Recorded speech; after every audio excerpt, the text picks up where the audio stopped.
पंचदशी ग्रंथ में तृप्तिदीप नामक सप्तम प्रकरण और इस सातवें प्रकरण में आज श्लोक नंबर है 9 बराबर। तो 9 नंबर के श्लोक की अवतरणिका को देखिए। ननु अधिष्ठान चैतन्यस्य जीव स्वरूपत्व स्वीकारे चिदात्मा अहम असंग अस्मि इति बुध्यते इति यदुक्तम तद अनुपपन्नम स्यात्। क्यों? असंग चिद्रूपस्य कूटस्थस्य अहम प्रत्यय विषयत्वाभावात् इति शंकते। ठीक है, तो चलिए, तो विषय ये चल रहा था कि आत्मानं चेद विजानीयात् अयम अस्मीति पुरुषः, इस श्रुति का व्याख्यान करना है और इस श्रुति का व्याख्यान करने के लिए ही इस प्रकरण की प्रवृत्ति है। तो उसमें शब्द आया है पुरुष। तो पुरुष शब्द का क्या अर्थ होता है, इस बात को बताने के लिए उसका उपक्रम रूप से सृष्टि बताई थी। फिर माया के द्वारा ईश्वर और जीव कैसे कल्पित है, इस बात को बताने के बाद फिर ईश्वर के द्वारा कितनी सृष्टि कल्पित है और जीव के द्वारा कितनी सृष्टि कल्पित है, इस बात का भी विचार कर दिया। तो कहा था कि ईक्षणादि प्रवेशांता सृष्टि ये ईश्वर के द्वारा कल्पित है। ईक्षणादि प्रवेशांता, ईक्षणादि एक शब्द है, प्रवेशांत एक शब्द है। ईक्षणादि में पहले बहुर्वी समास कर लिया, प्रवेशांता में भी बहुर्वी समास कर लिया है कि नहीं। ईक्षणादि, ईक्षणम आदि ही यस्याः सा ईक्षणादि, ऐसा बहुर्वी करके उसी प्रकार प्रवेश अंत यस्याः सा प्रवेशांता, ऐसा स्वतंत्र बहुर्वी करके फिर दोनों पदों का कर्मधारय समास किया। ठीक है ना जी। तो ऐसी जो सृष्टि है वो ईश कल्पित है और जागृत से लेकर मोक्ष तक जो सृष्टि है वो जीव के द्वारा कल्पित है, इस बात को बताया। फिर पुनः पुरुष शब्द का अर्थ समझने के लिए उपयोगी सृष्टि का कथन करके फिर पुरुष शब्द का अर्थ बताया। तो कहा था कि ब्रह्म का अधिष्ठान भूत जो चैतन्य है, ब्रह्म चैतन्य है कि नहीं, और उस बुद्धि का अधिष्ठान भूत चैतन्य को बोलते कूटस्थ चैतन्य।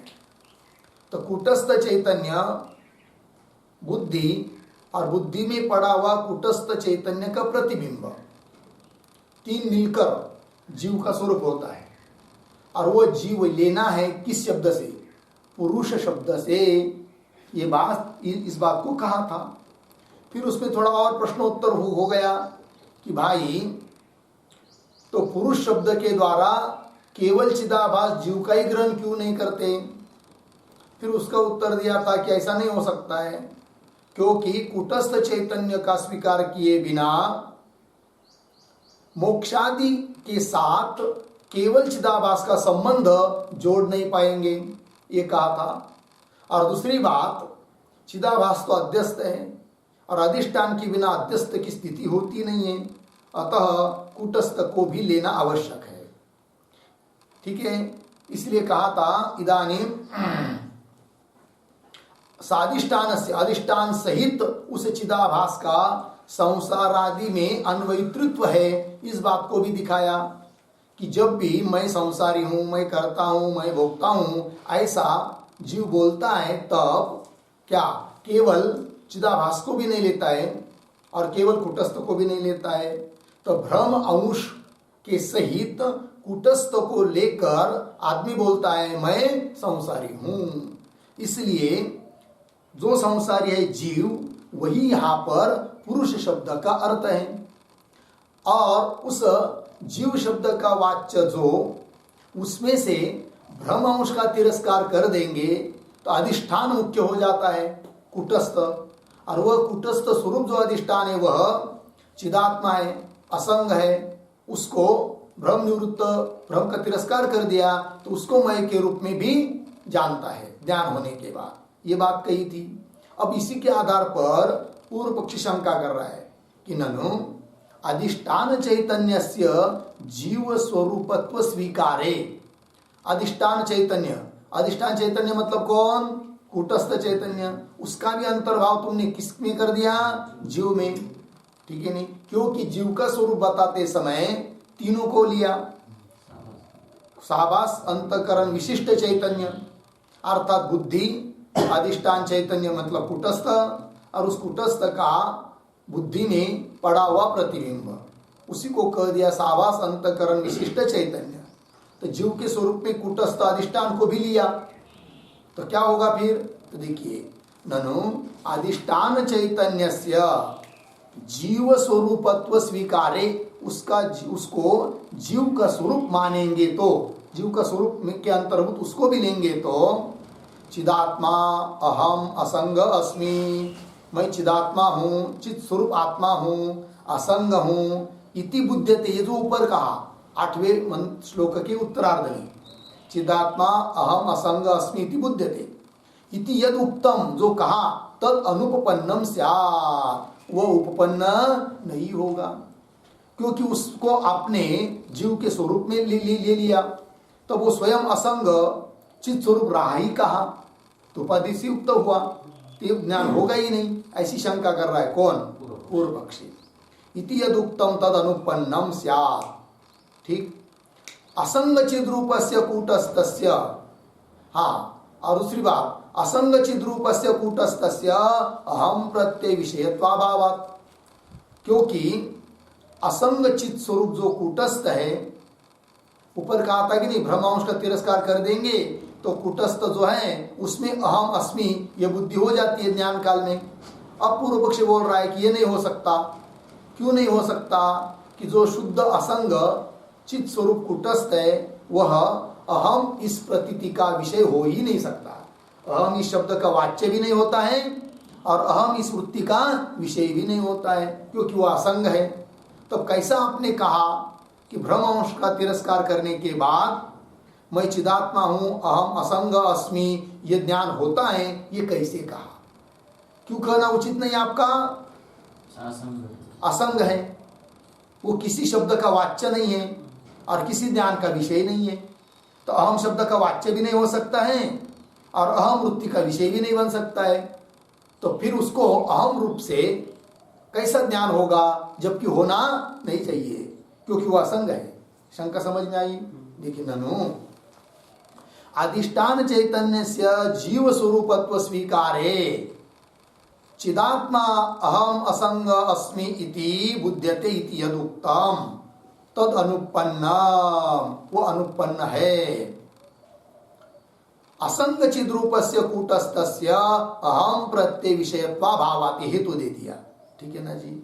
और कहा था कि उसको जीव के स्वरूप में स्वीकार करेंगे तभी भ्रम अंश का त्याग करने के बाद उसके बारे में, कूटस्थ के बारे में मैं असंग चित स्वरूप हूं, ये ज्ञान उत्पन्न होता है, होगा, ऐसा ऊपर तुमने कहा, किंतु वो ज्ञान उत्पन्न नहीं हो सकता है। क्यों? कि वह असंग है। ये शंका उत्तर देखिए अभी श्लोक के माध्यम से। शंकति, शंका कर रहे पहले पूर्वार्ध से, नासंगे हम कृतिर्युक्ता, नासंगे हम कृतिर्युक्ता, कथमस्मीति चेत् शृणु, कथमस्मीति चेत् शृणु, एको मुख्यो द्वावमुख्या, एको मुख्यो द्वावमुख्या, इत्यर्थस्त्रिविधो हमः, इत्यर्थस्त्रिविधो हमः।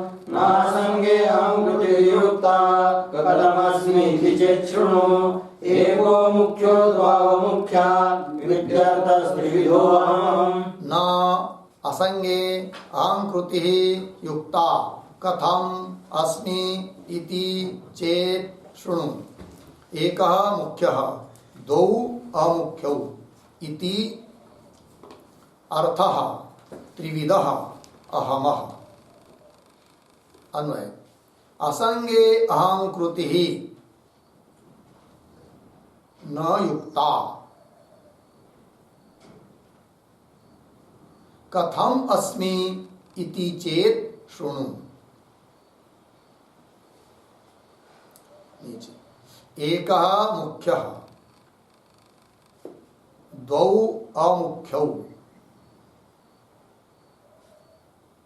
इति अहमः त्रिविधः अर्थः। अहमः त्रिविधः अर्थः। ठीक है, देखो भाई, असंगे अहंकृति न युक्ता। असंग ऐसा जो कूटस्थ, उसमें अहंकृति अर्थात अहम बुद्धि न युक्ता, युक्त नहीं है। और यदि युक्त नहीं है तो कथम अस्मि इति चेत, तो मैं असंग चित स्वरूप हूं, यह ज्ञान उसको कैसा हो पाएगा? फिर अर्थात नहीं होगा। ये बोल रहा है कौन? पूर्व पक्षी। तो सिद्धांति अब कर रही थी चेत, हे पूर्व पक्षी तुम ऐसा यदि कहते हो तो सुनो, इति चेत सुनो, सुन लो कैसा होता है करके ज्ञान। तो कह रहे अहम शब्द के 3 अर्थ होते हैं, उसमें से एक मुख्य और 2 अमुख्य। एक मुख्य द्वौ अमुख्य, लिखा है कि नहीं? इति, इस प्रकार से अहमः त्रिविध अर्थ। अहम अर्थात अहम शब्दस्य, अहम शब्द के, मैं इस शब्द के 3 अर्थ है। उन 3 में से एक अर्थ मुख्य है और 2 अमुख्य है। मुख्य मतलब क्या? शक्ति वृत्ति के द्वारा जो अर्थ लिया जाता है उसको बोलते हैं मुख्य, और शक्ति वृत्ति को न लेकर लक्षणादि वृत्ति के द्वारा जो अर्थ लिया जाता है उसको बोलते हैं क्या? अमुख्य अर्थ। इतनी बात समझ नहीं आई? तो देखिए श्लोक के अर्थ टीका को देखते हैं। तो फिर मुख्य अर्थ कौन सा है, अमुख्य अर्थ कौन सा है, सब एक एक बात आ रही है। टीका, असंगे चिदात्मने अविषये अहम प्रत्यय न युज्यते यतः अतः कथम अहम अस्मि इति जानीया न कथमपि इत्यर्थः। ठीक है, मुख्यया वृत्त्या अहम प्रत्यय विषयत्वाभावेपि, हाँ, तो न कथमपि इत्यर्थः, या तक पूर्व पक्षी है, टीका नहीं। तो देखिए पुनः असंगे, असंग ऐसा जो कुटस्थ, उसमें कहीं कौन है वो? चिदात्मनि, चित स्वरूप आत्मा, जो कि अविषय। आपके पुस्तक में क्या है? विषय है क्या? अविषय है कि नहीं? मतलब किसी चीज को, किसी पद का, किसी वृत्ति का वो विषय बनता नहीं है, तो अविषय चाहिए। तो चिदात्मनि अविषये असंगे, ऐसे आत्मा के बारे में अहम प्रत्यय न युज्यते। अहम प्रत्यय मतलब अहम इस वृत्ति रूप ज्ञान युक्ति युक्त नहीं है, मतलब अहम इस वृत्ति रूप ज्ञान का वह विषय बनता नहीं है, न और न अहम शब्द का वाच्य बनता है। ये बात अहम प्रत्यय न युज्यते यतः, जिस कारण से, अतः कथम अहम अस्मि इति जानिया, तब मैं यह असंग चित स्वरूप ब्रह्म हूं, इस प्रकार से कैसा ज्ञान होगा? अर्थात नहीं होगा। न कथमपि, कौन बोल रहा है? पूर्व पक्षी। अब सिद्धांती उत्तर देंगे। तो सिद्धांती किस बात को मन में रखकर उत्तर दे रहे हैं, इस बात को समझा रहे हम लोगों को। कौन? टीकाकार। तो कह रहे मुख्यया वृत्त्या, मुख्य वृत्ति कहते शक्ति वृत्ति को, है कि नहीं? शक्ति वृत्ति का मतलब होता है मुख्य वृत्ति, ठीक है ना? तो मुख्यया वृत्त्या मतलब शक्ति वृत्त्या अहम प्रत्यय विषयत्व अभावे अपि लक्षणया तदस्ति इति विवक्षु। ठीक है जी। तो कह रहे हैं मुख्य वृत्ति जो है शक्ति वृत्ति, है कि नहीं, उसके द्वारा अहम प्रत्यय मतलब अहम यह ज्ञान, उसका विषयत्व अभावेपि, अहम इस ज्ञान का, अहम इस वृत्ति का विषय नहीं बनता है। कौन? कुटस्थ चिदात्मा, अहम इस वृत्ति का विषय बनता नहीं। ऐसा होने पर भी अहम प्रत्यय विषयत्वाभावेपि, मतलब शक्ति वृत्ति का विषय नहीं बनता है तो भी लक्षणया तदस्ति, किंतु लक्षणा वृत्ति के द्वारा उसको अहम रूप से जाना जाता है। ऐसे बोलने के इच्छुक ग्रंथकार उत्तर दे रहे हैं। लक्षण तदस्ति इति विवक्षुः वक्तुम इच्छुः ग्रंथकारः उत्तर दे रहे, अहम शब्दार्थम तावद विभजते। सबसे पहले उत्तर देने के पहले भी अहम शब्द का क्या क्या अर्थ होते हैं उसका विभाग करके दिखा रहे हैं। अहम शब्दार्थम तावत तावत आदौ विभजते विभागम करोति शृणु इत्यादि पंक्ति के द्वारा। श्लोक में अंतिम शब्द आया अहम। अहम शब्द का अर्थ कर रहे, अहम मतलब अहम शब्द से इत्यर्थ। तो अहम शब्द के कितने अर्थ हुई? 3। कौन कौन? एक मुख्य और 2 अमुख्य। चलिए तो आगे के श्लोक क्या उत्तर निकाल कीदृश मुख्यार्थ इति आकांक्षायाम तम दर्शयति। अब अहम शब्द का मुख्यार्थ कौन है उसको दिखाओ, फिर अमुख्यार्थ कौन है उसको भी दिखाओ। तो सब दिखाएंगे एक बात को।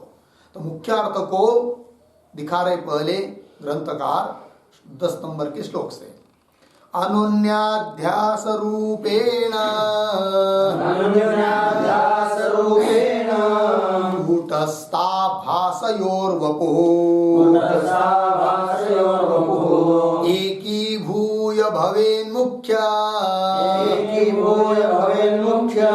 तत्र मूढैः प्रयुज्यते। अन्योन्याध्यासरूपेण कूटस्था भासयोर्वपुः एकीभूय भवेन्मुख्यः तत्र मूढैः प्रयुज्यते। अन्योन्याध्यास रूपेण कूटस्था भासयोः वपुः एकीभूय भवेन् मुख्य तत्र मूढैः प्रयुज्यते। ठीक अन्वय कूटस्था भासयोः वपुः अन्योन्याध्यास रूपेण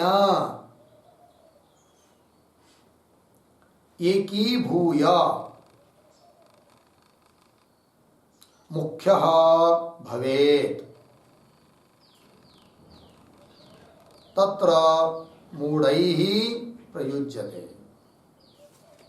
अर्थ देखिए भाई, कूटस्था भासयो वपु। वपु शब्द का अर्थ यहां करना है स्वरूप।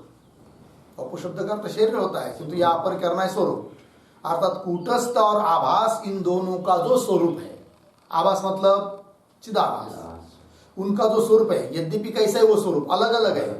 कूटस्थ अलग चीज है, चिदाभास अलग चीज है, किंतु भ्रम के कारण लोग उन दोनों को अलग अलग नहीं समझते हैं, एक ही समझते हैं।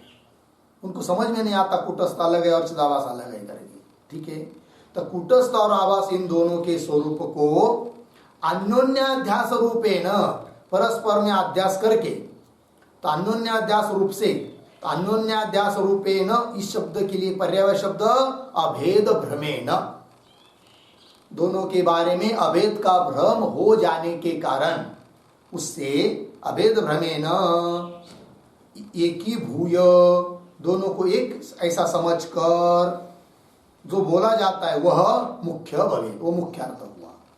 अर्थात अहम शब्द का मुख्य अर्थ कौन सा? दोनों को एक समझकर जो प्रयोग किया जा रहा है अहम शब्द का, तो वो अहम शब्द का अर्थ मुख्य हुआ। मतलब अहम शब्द का अर्थ चिदाभास सहित कूटस्थ जब लिया जाएगा तो दोनों मिलकर वो मुख्य अर्थ हुआ। किस शब्द का? अहम शब्द का। लग गया जी? हाँ, बोलेंगे क्यों अहम शब्द का अर्थ मिश्रित कर दिया, मिला हुआ है कि नहीं, दोनों एक समझकर, दोनों मिलकर, तो उसका कारण बता रहे। तत्र मूढ़ैः प्रयुज्यते, उन दोनों में अहम शब्द का प्रयोग मूढ़ लोगों के द्वारा किया जाता है, वो रूढ़ी पड़ गई है, प्रचलित है, इसलिए वो मुख्य अर्थ हुआ है कि नहीं। जिस शब्द का उच्चारण करने के बाद जो अर्थ सबसे पहले स्फुरित होता है वह उस शब्द का मुख्य अर्थ होता है, शक्ति वृत्ति से लिया गया अर्थ होता है। जैसे घट शब्द सुनते ही कंबुग्रीवादिमान अर्थ सुनने वाले की बुद्धि में स्फुरित होता है, इसलिए घट शब्द का मुख्यार्थ शक्ति वृत्ति से लिया जाने वाला अर्थ कौन से? कंबुग्रीवादिमान वस्तु, वो मड़क। उस प्रकार अहम शब्द का प्रयोग सभी लोगों के द्वारा किसमें किया जाता है? कूटस्थ सहित चिदाभास में। जितने भी लोग अहम शब्द का प्रयोग कर रहे हैं, मूढ़ लोग, अज्ञानी, सभी है कि नहीं, अज्ञानी लोग, वो ये थोड़ी समझ कर रहे क्या कि अहम शब्द का अर्थ चिदाभास है या अहम शब्द का अर्थ कूटस्थ है, कुछ नहीं समझते वो। चिदाभास सहित कूटस्थों को लेकर अहम शब्द को बोलते हैं।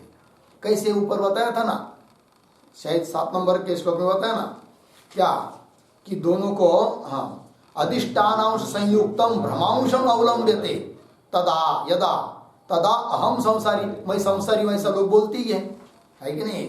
अधिष्ठानांश संयुक्त उसको लेकर भ्रमांशम अवलंबते है कि नहीं। कर्तृत्व भोक्तृत्व ये बुद्धि के धर्म है कि नहीं, उसको लेकर अहम शब्द का है कि नहीं कुटस्थों भी लिया जा रहा है। इसीलिए लोग बोलते हैं क्या मैं संसारी हूं, हो गया जी। तो कुल मिलाकर तात्पर्य क्या निकला, अहम शब्द का मुख्य अर्थ समझ में आ गया अभी तक के चिंतन के अनुसार। तो अहम शब्द का मुख्य अर्थ कौन, जीव, थोड़े ने, क्योंकि जीव का स्वरूप तीनों मिलकर बताया है। तो अहम शब्द का अर्थ कौन लिया, जीव, लग गया जी, ये मुख्य अर्थ होगा। चलिए, भवेन मुख्य तत्र मूढ़ई प्रयुज्यते। अब टीका को देखिए, अन्योन्येति कूटस्थ चिदाभासयो हो स्वरूपम। कूटस्थ और चिदाभास इन दोनों का स्वरूप अन्योन्याध्यासेन ऐक्यम प्राप्तम। अन्योन्याध्यास के कारण दोनों एकता को प्राप्त हुए है। वस्तुता दोनों एक नहीं है, किंतु अन्योन्याध्यास के कारण दोनों क्या हो गए, एक रूप को प्राप्त हुए लोगों के बुद्धि में। और वैसा देखा जाए तो चिदाभास अध्यस्त है, कूटस्थ अधिष्ठान है, और अध्यस्त पदार्थ अधिष्ठान से अतिरिक्त होता नहीं है। उस दृष्टि से देखा जाए तो दोनों का भेद भी है, किंतु यहाँ पर लोग उनको अभेद रूप से इस बुद्धि से नहीं समझ रहे हैं। ठीक है कि नहीं। तो चलिए, तो कूटस्थ चिदाभासयो स्वरूपम अन्योन्याध्यासेन ऐक्यम प्राप्तम, एकता को प्राप्त हुआ है।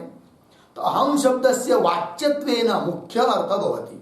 वो जो एकता को प्राप्त हुआ स्वरूप है वह अहम शब्द से वाच्यत्वेन, अहम शब्द का वाच्य रूप से मुख्य अर्थ भवति, वो मुख्य अर्थ हो गया। ठीक है, आगे अस्य कुतः मुख्यत्वम इत्यत आह। अस्य, अस्य मतलब अस्य, अस्य अर्थस्य। तो अस्य का अर्थ लिखिए, अस्य मतलब मिलित कूटस्थ चिदाभास स्वरूपस्य। अस्य मिलित कूटस्थ चिदाभास स्वरूपस्य।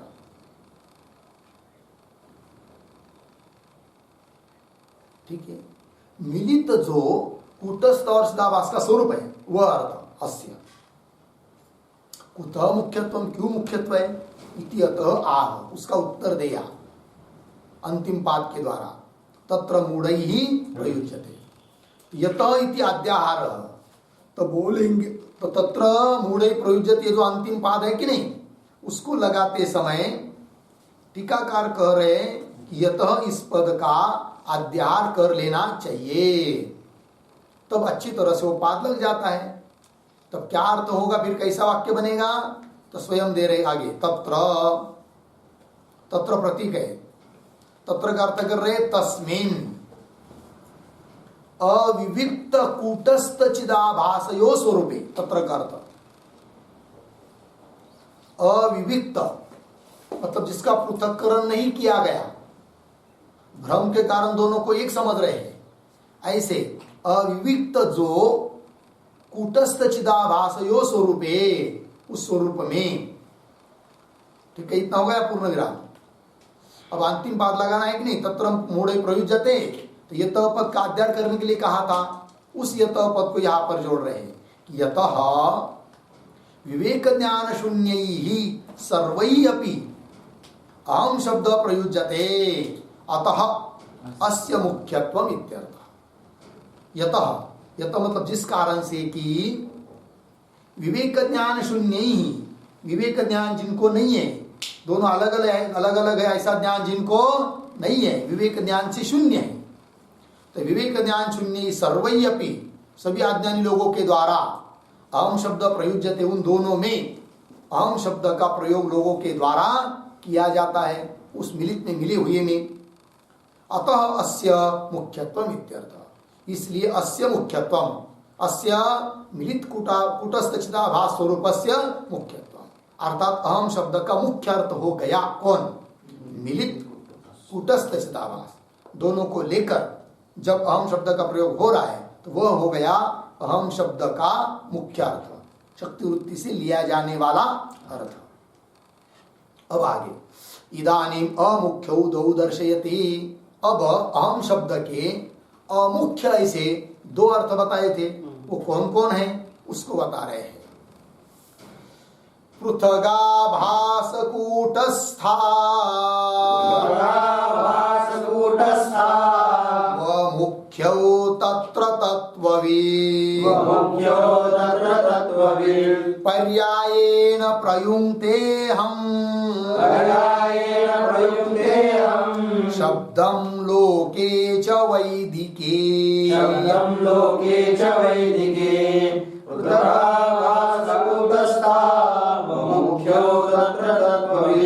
पर्यायेन प्रयुङ्क्तेऽहं शब्दं लोके च वैदिके। पृथक आभास कूटस्थौ अमुख्यौ तत्र तत्त्ववित् पर्यायेण प्रयुङ्क्ते अहम शब्दम लोके च वैदिके। अन्वय पृथक आभास कूटस्थौ अमुख्यौ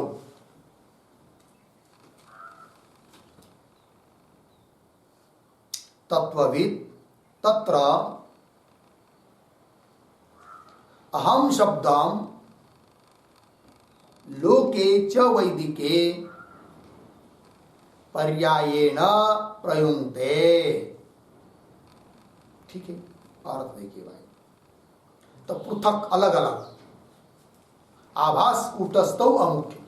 ध्यान दीजिए, अहम शब्द के द्वारा केवल चिदाभास जब लिया जाता है तब अहम शब्द का अर्थ जो चेदाभास वो अमुख्य अर्थ हुआ। ठीक, एक बात, एक अर्थ हुआ, अमुख्य दो है ना, एक बात ये हो गई।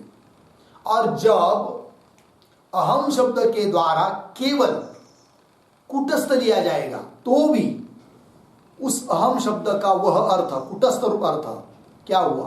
अमुख्य अर्थ हुआ। तो अमुख्य अर्थ कितने हुई? दो। कौन कौन?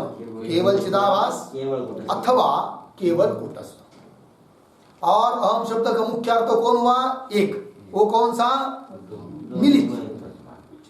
मिलित मतलब कूटस्थ से चिदाभास दोनों को लेकर अहम शब्द का प्रयोग जब होता है दोनों के लिए एक ही समय में, तब वो होता है क्या? मुख्य अर्थ हो गया। और अमुख्य बता दिया, केवल चिदाभास में अहम शब्द का प्रयोग अथवा केवल कूटस्थ में अहम शब्द का प्रयोग, तब वो अमुख्य अर्थ। तो बोलेंगे ऐसा प्रयोग कौन करता है? तो बोलेंगे तत्ववेत्ता पुरुष, ज्ञानी पुरुष। बोलेंगे ज्ञानी पुरुष अहम शब्द से केवल चिदाभास को समझता है? हाँ हाँ, ज्ञानी पुरुष अहम शब्द से केवल कूटस्थ को समझता है। बोले हाँ। तो बोलेंगे दोनों को कैसे समझता है फिर? कभी अहम चिदाभास को और कभी कूटस्थ को। बोले हाँ। तो दो अवस्था होती है, एक व्यवहार दशा और एक विचार दृष्टि, नहीं कि नहीं, ध्यान दृष्टि। जब व्यवहार में उसको शब्द प्रयोग करना रहता है ना, मैं खा रहा हूं, पी रहा हूं, जा रहा हूं, सुखी हूं, दुखी हूं, ऐसा प्रयोग जब करता है ज्ञानी, तब उस समय ज्ञानी पुरुष अहम शब्द से लेता है किसको? चिदाभास। और वही ज्ञानी जब एकांत में बैठकर चिंतन करने लगता है, मैं असंग हूं, चिद्रूप हूं, निर्विकार हूं, तब वह ज्ञानी उस अहम शब्द से लेता है किसको? तो दोनों शब्द का प्रयोग हो रहा है कि नहीं? तो वो दोनों अर्थ अमुख्य अर्थ हुई। लग गया पंक्ति? श्लोक को देखिए, पृथक आभास कूटस्थौ अमुख्य। आभास और कूटस्थ ये दोनों अमुख्य अर्थ है अहम शब्द की। तत्ववेत्ता पुरुष तत्र उन दोनों में क्या जी? अहम शब्दम लोके वैदिके च पर्यायेन प्रयुक्ते। प्रयुक्ते, प्रयुक्ते का कर्ता कौन है? तत्वविद। तत्वविद प्रयुक्ते, प्रयुक्ते का अर्थ है उच्चारयति, अहम शब्द का उच्चारण करता है तत्वविद, तत्ववेत्ता है कि नहीं? पर्यायेन, पर्यायेन का अर्थ होता है क्रमेण, क्रमशः। कहां पर? लोके वैदिके च, लोक में जब उसको अहम शब्द का प्रयोग करना रहता है ज्ञानी को, तब उस समय ज्ञानी अहम शब्द से समझता है किसको? चिदाभास को। और वैदिक शास्त्र चिंतन करते समय किंवा शास्त्रानुसार एकांत में बैठकर चिंतन करते समय वही ज्ञानी अहम शब्द से समझता है किसको? कूटस्थ को। तो वो दोनों अभी अमुख्य अर्थ हुई। लग गया पंक्ति? चलिए टीका। पृथक इति आभास कूटस्थौ प्रतीक है।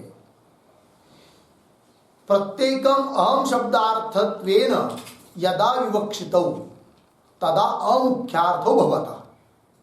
ठीक है, आभास कूटस्थौ प्रत्येकम एक एक अहम शब्दार्थत्वेन अहम शब्द के रूप से यदा विवक्षितौ जब कहने की इच्छा होती है अहम शब्द से, कूटस्थ को चाहे आभास को, दोनों में से किसी एक को अहम शब्द से बोलने की जब विवक्षा होती है तदा अमुख्यार्थो भवता, तब उस समय उस अहम शब्द के वे दोनों अर्थ क्या हो जाते हैं? अमुख्य। अनयो अमुख्यत्वे कारणम आह। अब इन दोनों अर्थों को अमुख्य अर्थ क्यों कहा? क्या कारण है? तो कथा कह रहे कारणम आह तत्र तत्वविद इत्यादि पंक्ति के द्वारा। आगे अत्रापि यतः इति अध्याहार, यहां पर भी इस श्लोक में भी यतः इस पद का अध्याहार करना चाहिए। लग गया जी? अध्याहार किसको कहते हैं पता है? अध्याहार क्या होता है? तो लिखिए अध्याहार शब्द का अर्थ। अध्याहार बराबर नंबर 1 अश्रुत पदानुसंधानम। अश्रुत पदानुसंधानम। नंबर 2 प्रकृतोपयोगी शब्द कल्पनम। प्रकृतोपयोगी शब्द कल्पनम।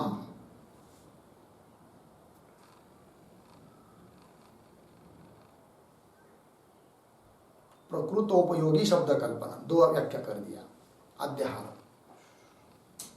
तो क्या बताया पहले? अश्रुत पदानुसंधानम, जिस पद का यहां पर श्रवण नहीं है, उच्चारण नहीं है, बताया नहीं है, ऐसे अश्रुत पद का अनुसंधान करना, चिंतन करना, उसको लेना, उसको क्या बोलते हैं? अध्याहार। क्यों? प्रकृत प्रसंग के लिए उपयोगी जो शब्द की कल्पना, बाहर के शब्द की कल्पना, उसको क्या बोलते हैं? अध्याहार। मतलब क्या होता है, कभी कभी वाक्य का अर्थ स्पष्ट नहीं हो पाता है और उस वाक्य के अर्थ को स्पष्ट करने के लिए कभी कभी बाहर से एक आधा पद जोड़ना पड़ता है। तो ऐसा जो बाहर से पद लिया जाता है उसको बोलते हैं क्या? अध्याहार करना। हो गया जी? तो वही कह रहे हैं यहां पर। अत्रापि यतः इति अध्याहार। ठीक है, आगे देखिए तत्वविद। यतः, यतः पद लिया ना, भी अध्याहार किया तो तत्वविद प्रतीक है। तो यतः, यतः का मतलब होता है जिस कारण से, कि तत्र प्रतीक है। तत्र का अर्थ कर रहे तयो हो, मतलब कूटस्थ चिदाभासयो। ठीक है। अहम शब्दम लोके, लोके का अर्थ कर रहे लौकिके, अर्धविराम। वैदिके, ध्यान दीजिए, वैदिक प्रतीक है, उसका अर्थ कर रहे वैदिक व्यवहारे च पर्यायेण प्रयुंक्ति इति योजना। योजना का मतलब होता है अन्वय, ऐसा अन्वय समझना है। ठीक है जी? देखिए शब्दों को पुनः। तत्वविद मिला शब्द, तत्वविद मतलब तत्ववेत्ता अर्थात ज्ञानी पुरुष। यतः जिस कारण से, कि तत्र तयो कूटस्थ चिदाभास, उन कूटस्थ और चिदाभास इन दोनों में, अलग अलग, दोनों को मिलकर नहीं, अलग अलग से कूटस्थ चिदाभास है। अहम शब्द, अहम शब्द का, अहम शब्दम प्रयुंक्ते, अहम शब्द का प्रयोग करता है कहा? लोके, लौकिके, लोक व्यवहार में, और वैदिक, वैदिक व्यवहार में पर्यायेण प्रयुंक्ते इति योजना। तो तात्पर्य क्या निकला, भाव क्या है? तो कह रहे अयम भाव चिदाभास कूटस्थयोः अविविक्त रूपस्य सार्वजनीन व्यवहार व्यवहार विषयत्वात् मुख्यार्थत्व अर्धविराम विविक्त रूपस्य तु कतिपय जनैः कदाचित एव व्यवहारियमानत्वात् अमुख्यार्थत्वम् इति। साफ साफ कर दिया। अहम शब्द का मुख्यार्थ वो दोनों मिलकर क्यों और अहम शब्द का अमुख्यार्थ केवल चिदाभास कि वह केवल कूटस्थ क्यों, उसका हेतु स्पष्टीकरण कर रहे हैं। अयम भाव चिदाभास कूटस्थयोः अविविक्त रूपस्य अविविक्त रूपस्य, अविविक्त मतलब अलग अलग नहीं किए हुए, दोनों को घुल मिलकर एक समझकर जो अहम शब्द का प्रयोग होता है वो अर्थ कौन सा, मुख्य अर्थ। चिदाभास कूटस्थयो अविविक्त रूपस्य क्यों मुख्य, सार्वजनीन व्यवहार विषयत्व, सार्वजनीन व्यवहार का वो विषय है, सभी मूड लोग ऐसे ही प्रयोग करते हैं, इसलिए वो अहम शब्द का मुख्य अर्थ हुआ, दोनों मिलकर ये मुख्य अर्थ हुआ। और विविक्त रूपस्य तू, और अलग अलग करके चिदाभास को अलग करके कूटस्थ को अलग समझकर केवल चिदाभास में अहम शब्द का प्रयोग क्यों, केवल कूटस्थ में अहम शब्द का प्रयोग, ऐसा प्रयोग सब लोगों के द्वारा नहीं होता है और सभी काल में नहीं होता है, कभी कभी होता है व्यवहार दशा में और वैदिक दशा में, व्यवहार वैदिक चिंतन करते में, शास्त्र चिंतन करते समय ज्ञानी पुरुष के द्वारा ही होता है केवल प्रयोग, अन्य लोगों के द्वारा नहीं। तो वही दे रहे विविक्त रूपस्य, विविक्त मतलब अलग अलग किए हुए, चिदाभास को अलग और कूटस्थ को अलग समझकर, विविक्त रूपस्य तू कतिपय जन ही, कतिपय जन मतलब किन्हीं लोगों के द्वारा, थोड़े लोगों के द्वारा, और कदाचित वो भी कभी कभी है कि नहीं, कदाचित एव, कदाचित एव करता होता है विचार काल एव, विचार करते समय में ही केवल, हमेशा नहीं, विचार काल एव व्यवहारियमानत्वात्, व्यवहार किया जाता है, व्यवहार होने से अमुख्यार्थत्व, अमुख्यार्थ हो गया, लग गया जी। तो चलो, तो क्या तात्पर्य निकला, वो तत्ववेत्ता पुरुष लोक व्यवहार में जब अहम ऐसा बोलता है तब वह तत्ववेत्ता अहम शब्द से समझता है किसको, चिदाभास। और वही तत्ववेत्ता शास्त्र का चिंतन करता है या मनन निधिध्यासन करने लग जाता है तब अहम शब्द से समझता है किसको, कूटस्थ। हुआ कि नहीं। चलो आगे, आगे के श्लोक के अवतरण का पर्यायेण प्रयुंक्ते इति उक्तम एवार्थम प्रपंचयति प्रतिपत्ति सौकर्याय श्लोक द्वयेन। ठीक है, तो अभी अभी ऊपर जो कहा था पर्यायेण प्रयुंक्ते, इसका स्पष्टीकरण कर रहे। इति उक्तम एवार्थम प्रपंचयति, प्रपंचयति मतलब विस्तारेण कथयति, विस्तार पूर्वक कथन कर रहे हैं। क्यों, प्रतिपत्ति सौकर्याय, प्रतिपत्ति कहते ज्ञान को, सौकर्याय मतलब सुलभ होने के लिए, तो ज्ञान की सुलभता होने के लिए मतलब जो विषय चल रहा है उसका अच्छी तरह से स्पष्टीकरण होने के लिए क्या कर रहे हैं, तो पर्यायेण प्रयुंक्ते इति उक्तम एवार्थम प्रपंचयति, इस अर्थ का विस्तार पूर्वक कथन कर रहे दो श्लोकों के माध्यम से। ठीक है, तो चलिए, लौकिक व्यवहारे हम, लौकिक व्यवहारे हम गच्छामि इत्यादि के बुधः, गच्छामि इत्यादि के बुधः विविच्चैव चिदाभासं, विविच्चैव चिदाभासं कूटस्थात्तं विवक्षति, कूटस्थात्तं विवक्षति। लौकिक व्यवहारे हम गच्छामि इत्यादि के बुधः विविच्चैव चिदाभासं कूटस्थात्तं विवक्षति। लौकिक व्यवहारे अहम गच्छामि इत्यादि के बुधः विविच्य एव चिदाभासं कूटस्थात्तं विवक्षति। अन्वय, बुधः अहम गच्छामि इत्यादि के लौकिक व्यवहारे, लग गया, लौकिक व्यवहारे नीचे कूटस्थात् चिदाभासं विविच्य तम एव विवक्षति। हो गया। अर्थ देखिए, बुध, बुध मतलब तत्ववेत्ता, ज्ञानी पुरुष। अहम गच्छामि इत्यादि के लौकिक व्यवहार है। लौकिक लोगों के व्यवहार में जब बोलता है अहम गच्छामि, अहम गच्छामि, अहम खादामि, अहम पिबामि, मतलब लौकिक में, लोकों में जितनी भी बार अहम शब्द का प्रयोग वो करता है ज्ञानी पुरुष, उस समय वह ज्ञानी पुरुष अहम शब्द से किसको समझता है? कूटस्थ से अलग करके चिदाभास को ही केवल समझता है अहम शब्द से। वही कह रहे हैं लौकिक व्यवहार में कूटस्थात चिदाभासम विविच्य, कूटस्थ से चिदाभास को अलग करके, विविच्य भिन्न इति ज्ञात्वा, विविच्य अलग करके, तम एव विवक्षति, उसी की विवक्षा करता है, उसी को कहना चाहता है अहम शब्द से। किसको? चिदाभास को। कौन? ज्ञानी। कब? लौकिक व्यवहार में। उदाहरण अहम गच्छामि इत्यादि प्रयोग काल में। अर्थ देखिए, टीका, बुधः, बुध का अर्थ कर दिया विद्वान। अहम गच्छामि इत्यादि लौकिक व्यवहारे कूटस्थात् चिदाभासम विविच्य, मैं जाता हूं इत्यादि लौकिक व्यवहार, व्यवहार मतलब शब्द प्रयोग, इत्यादि जो लौकिक शब्द प्रयोग होता है उसमें कूटस्थात् चिदाभासम विविच्य, कूटस्थ से चिदाभास को अलग करके,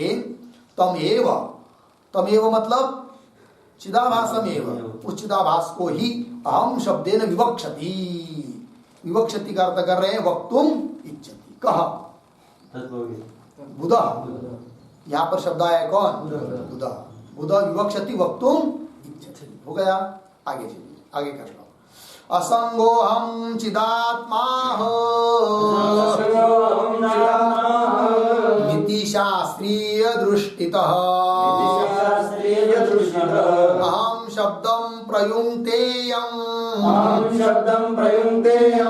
कूटस्थे केवले बुधः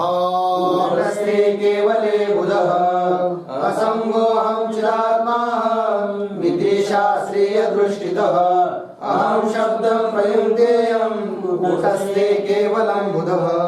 असंगः अहम चिदात्मा अहम इति शास्त्रीय दृष्टितः अहम शब्दं प्रयुङ्क्ते अयम कूटस्थे केवले बुधः। ठीक, अन्वय। अयम बुधः, अयम बुधः शास्त्रीय दृष्टितः केवले कूटस्थे अहम असंगः अहम चिदात्मा इति अहम शब्दं प्रयुङ्क्ते इति अहम शब्दं प्रयुङ्क्ते। ठीक है, अर्थ देखिए भाई, अयम एव बुध, वही ज्ञानी पुरुष, यही ज्ञानी पुरुष।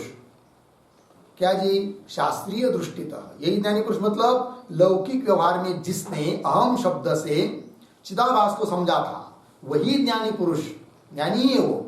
किंतु जब शास्त्रीय दृष्टि से विचार करने लगता है तब अहम शब्द से चिदाभास को नहीं समझता, तब किसको समझता है?